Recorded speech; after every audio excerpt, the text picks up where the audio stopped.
Good afternoon, Chairman Creighton, Vice Chair Campbell. Thank you all for having us today. My name is Paige Duggins-Clay. I'm the Chief Legal Analyst at IDRA, and we are here respectfully to testify against the 5 bills that were laid out, the 1871, 1872, 1873, 1874, and 1924. And just want to acknowledge and appreciate the tremendous work by the committee, by our school leaders who have been testifying today. But we are very concerned about the efforts to roll back really critical and important developments in our education law and policy that have really protected our most vulnerable students and done really important and great work to disrupt the school to prison pipeline in Texas. I want to focus my time, 2 minutes is, there's plenty to talk about. I have given y'all my written testimony about these 5 bills. There are some specific provisions, and I have appreciated the opportunity to connect with many of you and your excellent staff. So we're looking forward to continuing the conversation. First, I want to point out that having an unlimited ISS, as proposed by a couple versions of 1871 and 1873, that's unacceptable. We can't have students being in purgatory. ISS is not designed to provide long-term learning, support, and intervention, so we really want to see a cap on that. We also are very concerned, to your point, Senator West, about some of the due process considerations that these bills raise.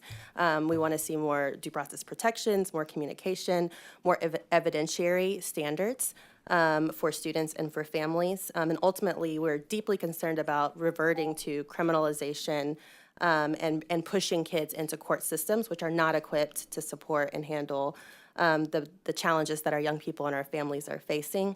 And the last thing I'll just offer is we're having a conversation about accountability for students, for parents, right, for educators in other contexts, but we also have to have accountability for this body in terms of funding the support, resources, interventions that will actually work to help manage problematic behavior, support our teachers, and provide the evidence-based interventions that will actually help make our schools safe.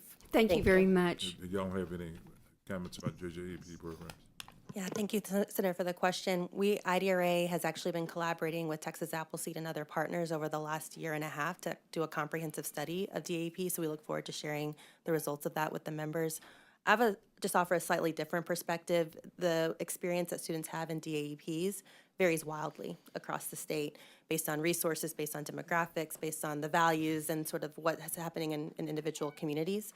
And so while some students may in fact have strong partnerships and some programs might have strong partnerships with the sending campus, our research has shown that the vast majority do not. Most DAEP facilities that we have been inside them and met with students and families across the state who have experienced this.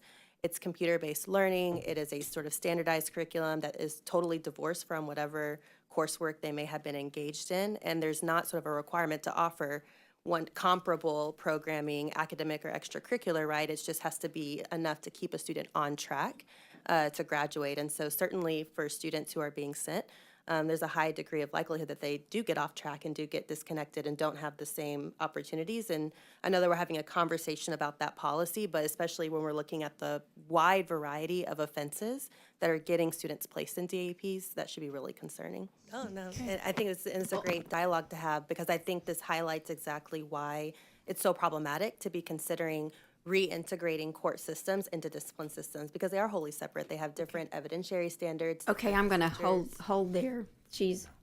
Unless you have a direct question, we really need to move. The direct question is making certain that members on this committee understand that, and she was getting to that particular point, there's 2 separate systems.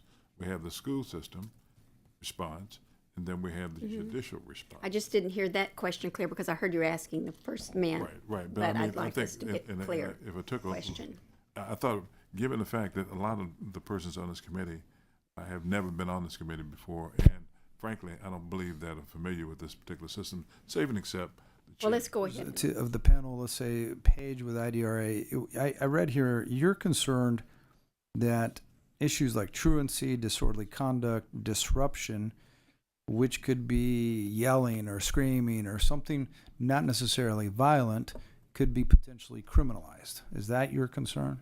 Yeah, absolutely. And we have some language that we'd like to offer to the committee about that. The no one here is going to deny that the challenges our educators face are significant and that we shouldn't prioritize safety. Right. But what I am concerned about is when I hear sort of the stories of impact that you all are reacting to, understandably, chairs being thrown, physical harm and injury to peers, to classmates. Of course, that's very serious, but that's being talked about in the same sentence sometimes, in the same sort of spectrum as ordinary classroom behavior, behavior that is developmentally appropriate for young children. Look, I have a 6-year-old and a 3-year-old. I am an expert on disruptive behavior. That's what kids do, right? And so I'm deeply concerned that we are using the toolbox metaphor, which I think is imperfect, but we're taking a hammer to all these kids and conflating, right, serious bodily injury, harm, assaultive behavior, criminal behavior with behavior that may be disruptive, that may be impacting, to Senator Creighton's point, the broader learning environment.